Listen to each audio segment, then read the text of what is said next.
Marcos, tinanggal ang PACC? Yes, ang kauna-unahang sangay ng gobyerno na tinanggal, pina-abolish ni PBBM simula nang siya ay naging presidente ay ang Presidential Anti-Corruption Commission. Ito ay inorganisa, ipinagawa ni PRRD para proteksyonan tayong mga taong bayan, para bantayan ang mga korap na politician at bantayan ang ahensya ng gobyerno na may balak na magnakaw sa kaban ng bayan. Anong ginawa ni Marcos? Sinara, pina-abolish. Anong masasabi niyo dito, guys?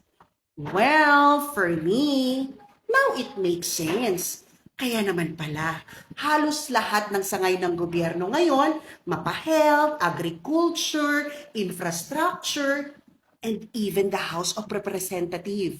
And the worst, even the executives are now involved allegedly sa malawakang korupsyon sa gobyerno. Marami ang lumalaban.